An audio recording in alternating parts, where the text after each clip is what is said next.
morning, afternoon, evening, or night, wherever you are, and welcome to the third webinar in the series for human resource managers and staff. In this webinar, we're going to talk about training and continuing professional development with a quick look at some issues about how this affects quality. Okay. So I think we know where you are. We have some people in Russia, one person in China, I think, one in Los Angeles, one in Milan, and I'm here in Lisbon again. The other day, here's a photo I took the other day. I was on a morning walk. It was quite stormy. And I saw a man, you can see at the bottom of the photograph, I think, who's fishing. And he was particularly calm on this day. He was an old man, and it was a stormy day. He was all on his own, and he looked very content. And it looked as if he had a very fulfilling life and career, and that he was enjoying his retirement. And that got me thinking about careers and how we can make the most of the time that our staff enjoy working with us. Okay, so that's really what today's seminar is about. Now, let's have a look at what we're going to be talking about. So as usual, we're going to look at some of the language that we saw in the last session, which was about performance appraisals. Just a very quick reminder to help you remember that language. And we're going to be looking at the language of careers and staff development. That's the main theme of this particular seminar. We're going to go through the career of a particular person to date and look at some plans for her training in the future. Also, we'll have a quick look at what continuing professional development actually means and how it fits within the plans of an organization. And as I said, finally we'll have a look at some quality issues related to training. Okay? So just to begin, here is some of the language we saw on the last session, which, as I said, is about performance appraisals. And we saw a form which were indicators of someone's performance. We saw their attendance, did they have any days off, their punctuality, did they get to work on time and stay for the time they're expected. We looked at their organisation of the particular person, her abilities, her time management, how she related to her colleagues. Now her perception was rather different from her colleagues' perceptions, so her manager will need to look at that in the future. Her relationship with the clients, similarly, that one she performed pretty well. Now, she seemed to be a very motivated person. She's been with the company for 6 months and she's doing pretty well. And there she is. And her name was Lucy and she was working for Tula Marketing. Okay. So we looked at why we have performance appraisals in the first place. Some of the reasons are we want to review the performance of the individual. The most important, I think, is to plan their future work and their role within the organisation and to set up and agree specific individual goals for them. And related to this particular theme, to identify some developmental needs for that particular person, which brings in training. And of course, during an appraisal, we do give a little on-the-spot coaching, which is a kind of training in itself. Okay, Uh, a good appraisal should allow for the exchange of feedback, so it's a two-way process, and really should focus on the longer-term career progression of that particular person. So it's a chance for people to give ideas about where they can go. And very importantly, again related to training, it's to increase motivation and set up objectives for future action. Okay. Now today's theme is development strategies in training and continuous professional development. So moving on. This was the job specification. This is what Lucy has to do. And if you can just read that for a second. Okay. To remind yourselves of what her job actually involves.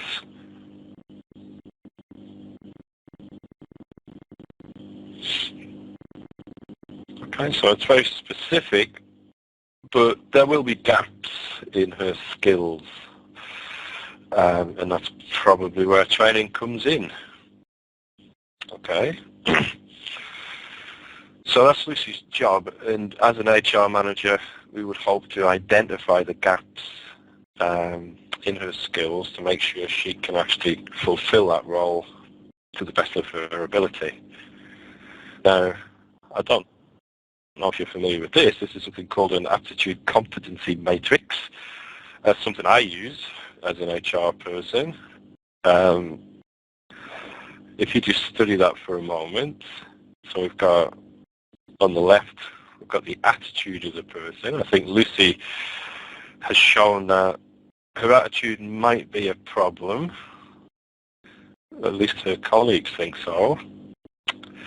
And that her, on the bottom, we've got her competence. Is she very good at the job? And the answer is probably yes. So from what we know about Lucy, where would you place her, if you can just put a number in the chat box, where do you think she goes in that matrix? And what are the consequences of that? So if you can just type a number in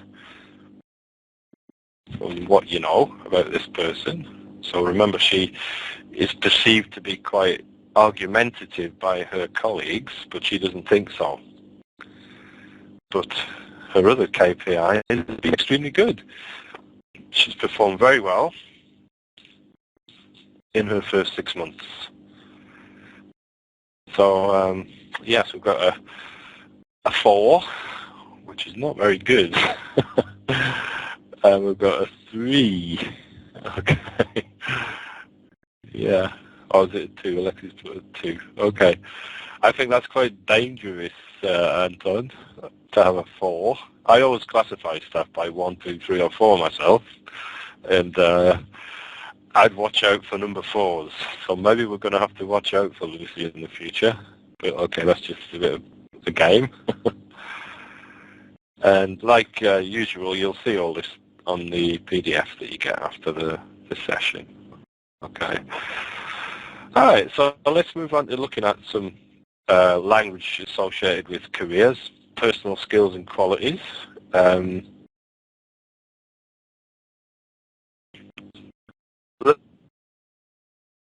Let's have a look at Lucy's career so far. Okay, so a few photographs.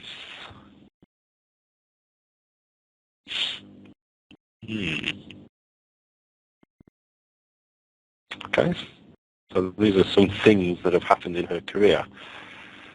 Now, what I'd like you to do is to put the events that you're going to see into chronological order. And what happened first, what happened next, etc. Okay, so let's have a look at what has happened so far in her career.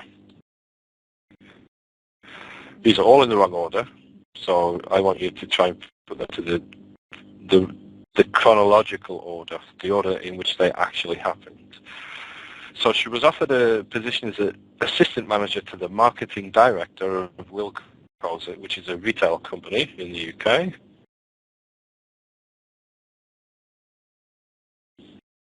Before graduating, she applied for She attended a second interview conducted by a panel of managers. She attended the interview but thought she hadn't got the job. While she was unemployed, she took some courses on marketing with the Open University, which is a very famous university in the UK for people who can't physically attend university. Quite interesting, I think. And she's been working in Russia for 6 months. So remember, you need to put these in the order that they should be. Now, she was dismissed after arguing with her boss, lost the job. She was shortlisted for an interview with Tula Marketing. She was actually unemployed for 6 months. She performed well and moved to Russia. Now, she graduated with a degree in marketing from Lancaster University. Oops, sorry, let me go back. Indeed, I can go back. Right.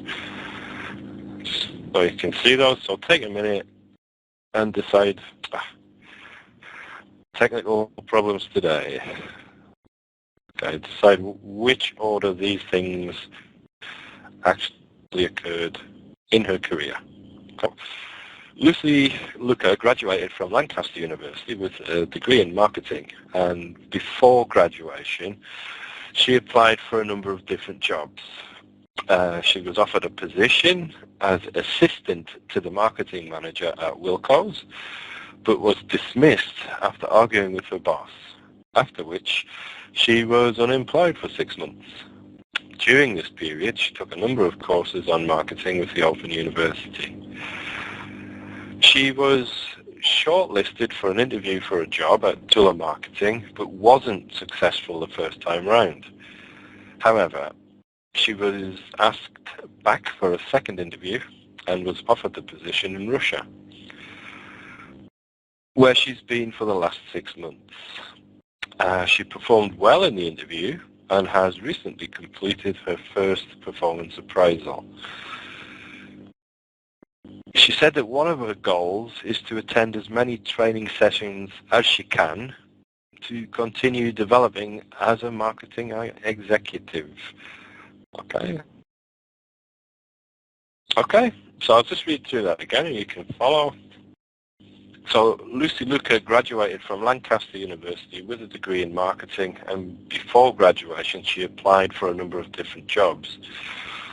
She was offered a position as an assistant to the marketing manager at Wilko's, but was dismissed after arguing with her boss, after which she was unemployed for 6 months. During this period, she took a number of courses on marketing with the Open University. She was shortlisted for an interview for a job at Tula Marketing, but wasn't successful the first time round. However, she was asked back for a second interview and was actually offered the position in Russia, where she's been for the last 6 months. She performed very well in the interview and has recently completed her first performance appraisal. Okay, so that's her career to date. Now, she said during the appraisal that she really wanted to attend as many training sessions as possible so she can develop as a marketing executive, which is what her job is. Okay, now, during our careers, the usual process is like this. We've got the recruitment process. We work, and then like my fishermen in Portugal, we retire. Now, training can fit in at any stage in this process. Okay. Now, what I'm going to do now is show you some vocabulary. And there are 3 items which are different. You need to think which 3 items are different from the others and why. Okay, so I've got on-the-job training, off-the-job training. apply for, attend an interview, be appointed, shortlist, take a sabbatical, be unemployed, retire, early retirement, be hired, resign, dismiss, make redundant, and that's it. Sorry. I think that all of the other ones are about what happens inside a company in the process of recruitment, employment, retirement. So for me, the ones that are different would be on-the-job training and off-the-job training, because they're not about the process that we usually go through. They're kind of outside the diagram. This little text we've got, in every human resources HR training in many employee-related and legally related topics is mandatory. That means that the company has to provide some training, especially for managers and supervisors. We need to equip our employees to handle their employee relations responsibilities competently. But for maximum positive impact and learning, we need to make the training motivational and engaging. So we're going to have a quick at training. Here are some responses to a survey made by one company about what they wanted from training. So this is what the employees said they wanted from training. Okay, that it's necessary to help them to do their jobs on the new technologies, and training opportunities are fairly allocated across staff so that everybody has an opportunity for training, not just certain people in the company.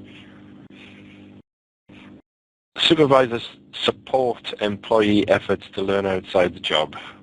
So that people are sent to conferences, that if they're doing continuous education, like Lucy doing her Auburn University units in marketing, that the company would support that and perhaps even pay for it. Also, supervisors should encourage their staff to be members in trade and professional organisations. In Lucy's case, maybe the Institute of Marketing, if they would pay for her membership of that organisation. They also said that a high priority is given by companies to providing appropriate training, the right training. So generally, employees think this is extremely important. And here's a little definition of what we mean by training. So the term training refers to the acquisition of knowledge, skills and competencies as a result of the teaching of vocational and practical skills and knowledge that relate to specific useful competencies. Okay, that's quite a technical definition of training, but a good one. And here is some more information from employees from that survey. What they wanted from their training was that it was innovative, that it was memorable, practical, convincing, that it was hands-on, which is another way of saying practical, that it was actually fun and entertaining, it was useful, it was informative, stimulating, transferable, meaning that you can use skills in different areas of work, that it was motivating, and it was team building. Oops. Now, I want you to look at this list of adjectives, and I'm going to give you 1 minute to try to memorize them. Okay, so if you can say them in your heads, you've got exactly 1 minute to memorize those adjectives. Starting now. Okay. All right, another 20 seconds to memorize those adjectives. And then we're going to have a race to see who can get the most. Okay. So 10, 9, 8, 7, 6, 5, 4, 3, 2, 1. And there they go. Can you now type them into the chat box? And the person who gets the most will get a prize. Okay, are you ready? There's one from Anton. Innovative. Memorable. That's 2 for Anton. Olga's got memorable. That's 1 for Olga. 2-1. Any more? Any more? Hands on. That's 2-2. Well done, Olga. Good. Oh, 3-2 to Olga. She's winning.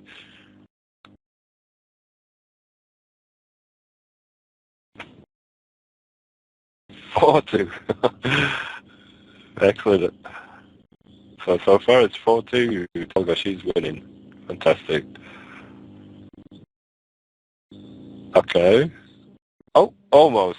Okay, well I think we'll stop the race there, and we'll say that Olga is the winner.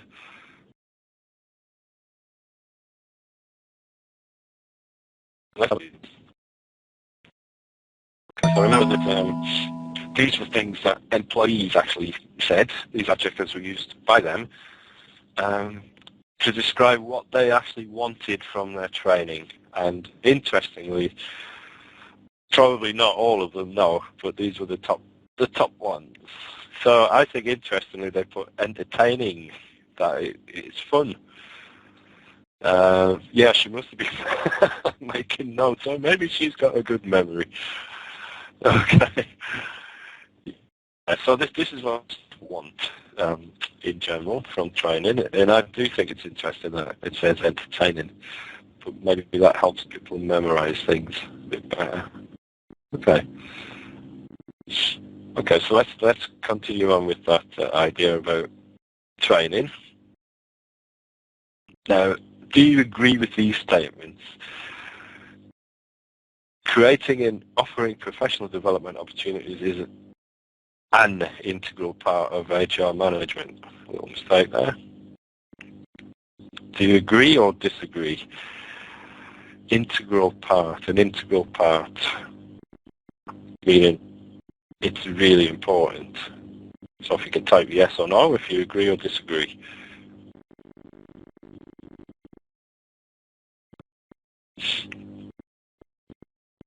Yep.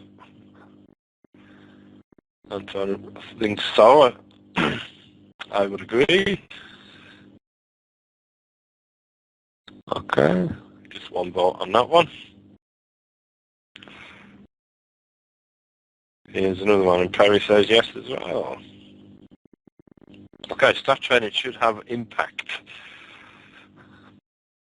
which is probably what the adjectives are about, that it's practical, entertaining, useful. Yeah. Any votes on that one?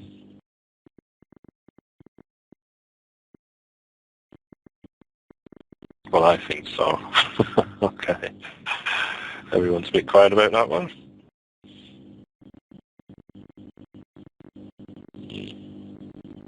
Okay. As a manager, making opportunities available for staff development is an important responsibility.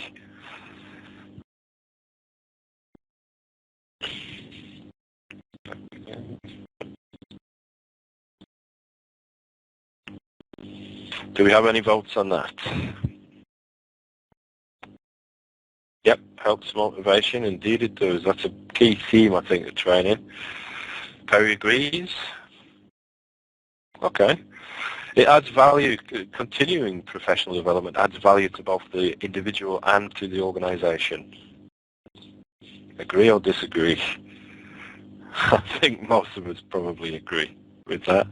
I certainly do. I think it's yeah. Okay, great. And there's a very thoughtful looking employee. I think she needs some training. Okay, so if we just move on now. Now, let's have a look at some more vocabulary. Oops, not that. Sorry about that, I've duplicated that. Okay. Now, let me just read this text here. We've got, employees appreciate the chance to develop knowledge and skills without ever leaving work. And you customize the job training employees receive to your workplace needs, norms, and culture. Internal job training and employee development bring a special plus. Unlike external job training, examples, terminology, and opportunities can reflect the culture, environment, and needs of your specific workplace.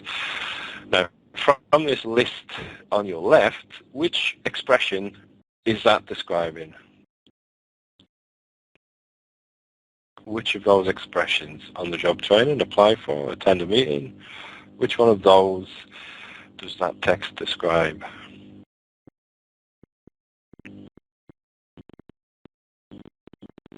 Can we have some ideas in the chat box, please?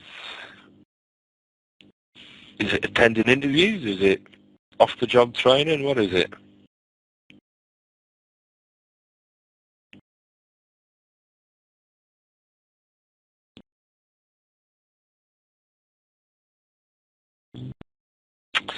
Everybody's a bit quiet there. Okay, I can certainly repeat the question. Which of the vocabulary items on the left is goes with that text? What is that text about? What's that text about? Is it early retirement? One of the items on that list, which one?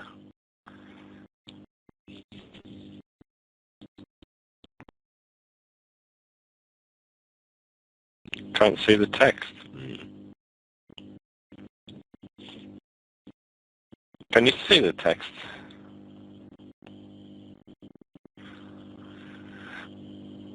No. Interesting. So let me read it then. You can see the list but not the text. Oh, that's another technical problem. You should see it because I can. It says employees appreciate the chance to develop knowledge and skills without ever leaving work. And you can customize the job training employees receive to your workplace needs, norms, and culture. Internal job training and employee development bring a special plus. Unlike external job training, examples, terminology, and opportunities can reflect the culture, environment, and needs of your workplace. Okay? That's about on-the-job training. But that's odd that you can't see it. Well, can you tell me if you can see this text now? I'll put another text on the whiteboard. Oh, sorry, on the PowerPoint. You can see that one now, okay. Again, it's one item from the list. I've put some spaces here. Which word or a form of that word goes into these spaces? This relationship is a win-win for all parties. The employer who seeks and organisations that employ the something pair something is also a powerful form of job training and can contribute experience, skills, and wisdom to our employee to increase and expand employee development, whether with this boss or another experienced employee is key in employee development within your organization. Thank you, Olga. The word is indeed mentor. But which form of mentor are we talking about? So let me read the text as it should be, and we'll look at different forms of the word mentor. Okay. So this relationship is a win-win for all parties. The employee who seeks mentoring, the mentor, and organizations that employ the mentoring pair. Mentoring is also a powerful form of job training and can contribute experience, skills, and wisdom to a mentored employee to increase and expand employee development. Mentoring, whether with the boss or another experienced employee, is key in employee development within an organization. Okay, so again, that's a bit more vocabulary. Now I'm going to show you some more types of training, or the vocabulary of that in English. Okay, and what I'd like you to do is to allocate the vocabulary to one of these categories or a number of these categories. So we have different types of training. We can have internal training, external. It could be both in some ways. And I want you to think about whether it's cost effective for the company also. Okay, so for each one, decide where it goes. And then we have mentoring. Where can we put that in the table? We've got periodic in-house training from internal sources.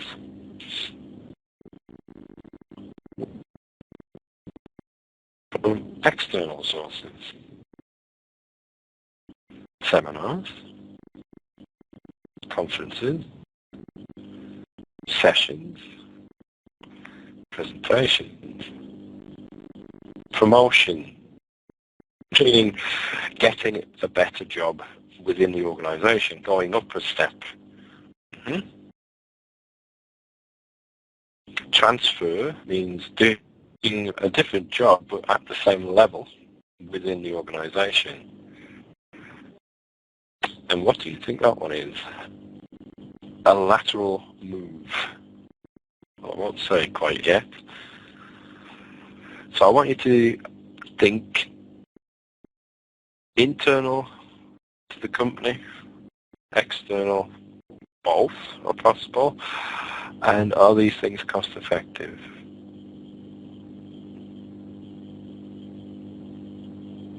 Well, first, let's think which of these would be the most cost effective. Can you please write in the chat box which of those types of training are cost effective for the company?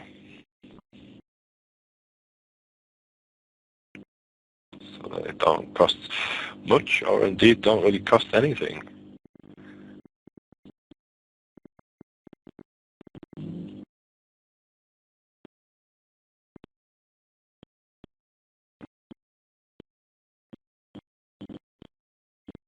Oh, nobody has any ideas about that. Well, I think it's that word again. I think mentoring is a very, very cost-effective way of training, personally.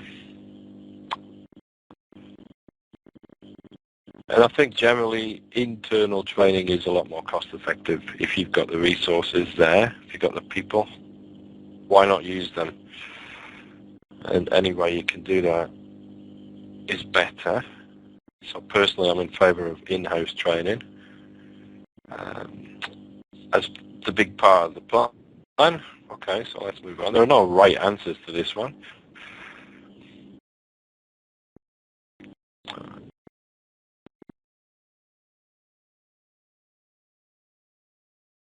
And this is the market manager. My Russian friends, if this name isn't very convincing, but this is Sergei Limonov, and he's the HR director at Telemarketing. Obviously, that's where Lucy works. Here are his notes. Okay, so she had her appraisal. The manager who did the appraisal was not actually Sergei. It was one of his colleagues. But these notes were passed to him. And here's the plan. But some of the possibilities for Lucy's yearly training plan. Okay.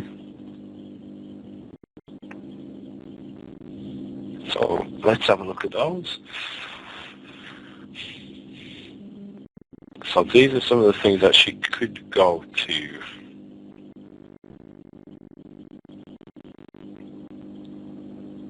If you could just read those.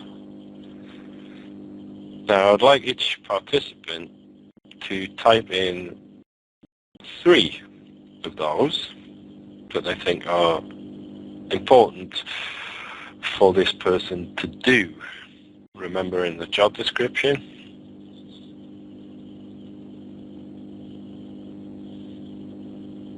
Okay, so each of you, can you please put 3 things that Lucy should include in her training plan for the next year?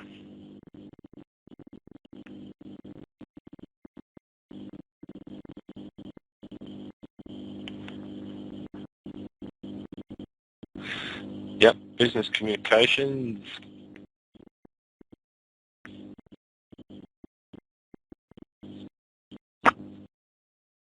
And I'm going to put one in the chat box that is, okay, databases are going to be very useful for her because if she's a marketing person, she's got a portfolio of clients and she needs to keep track of what's happening with them, so she will need to know how to use databases, yeah. I'm going to put another one that's not on this list. It could be external. Anger management. I think that's Lizzie's problem. Yep. Absolutely. Olga suggests that sales related by the actual team leader in the company would be very useful.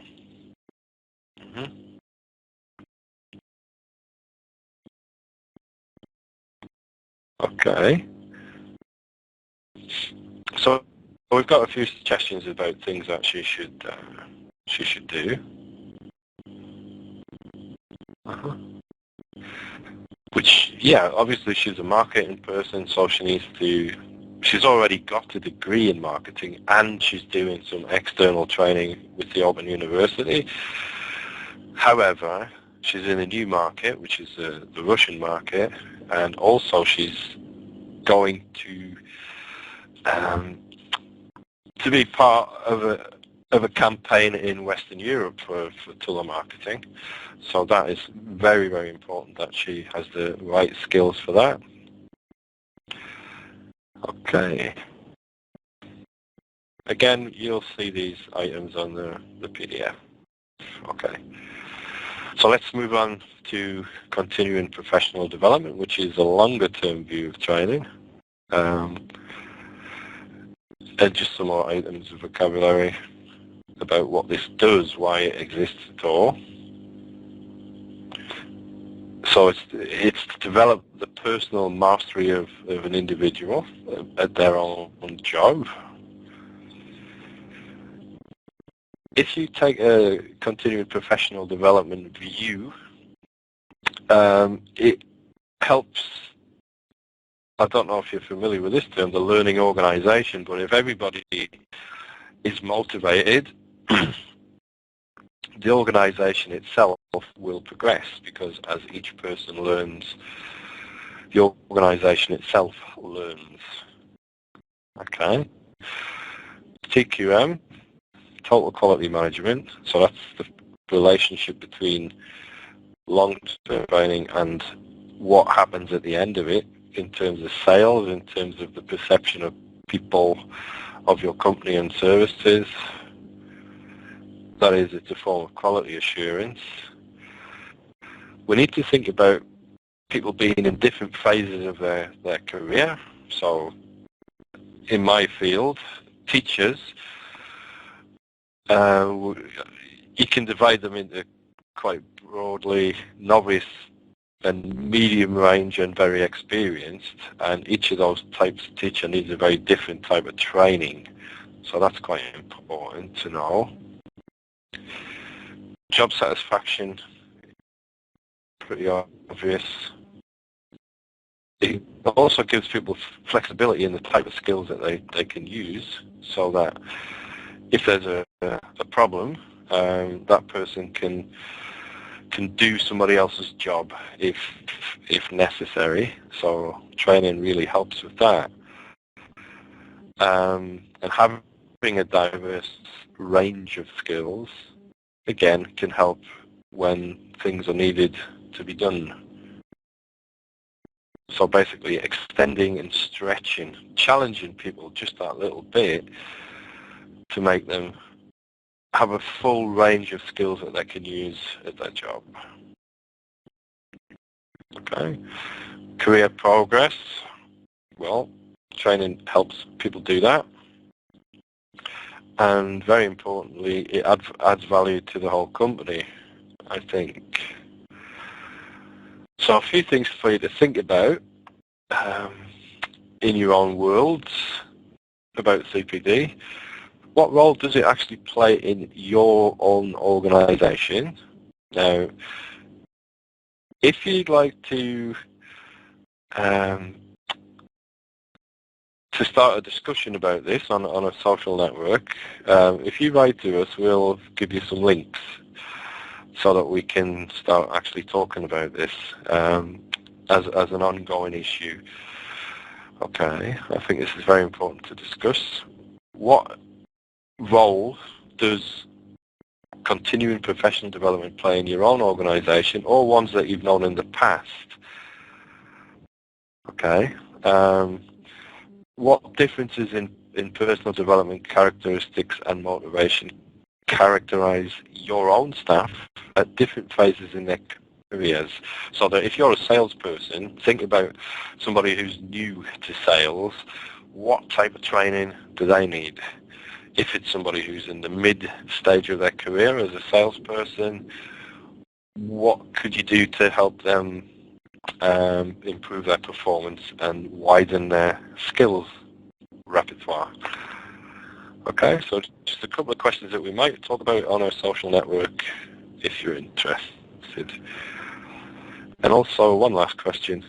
The impact of CPD, how is this evaluated in your organisation? Okay, does it work, basically? And how do you know? Okay, that's great. And just to finish off, a few thoughts about training and quality management. A little thing I got from a book. For consumers of your products or services, it is the actual experience of what your organisation has provided which determines their definition of quality. Where does training fit into this? Okay, so some relationships between training and quality management to ensure all your staff are able to meet the needs of their roles, to motivate your staff to deliver the organisation's objectives, to avoid the cost of lost business opportunities, very, very important one for me, to help staff meet their potential. So if they're meeting their potential, they're going to feel good, and that gives value to the organisation. To raise their morale, people prefer to be creative, innovative, adaptable, and productive if they're trained and do training in things that interest them and are practical for their job. They're going to feel better, and that adds value again to the company. And it also helps to retain staff and ultimately to retain clients, because you've got happy people who are being fulfilled through their training. And that is all for this session. So thank you very much again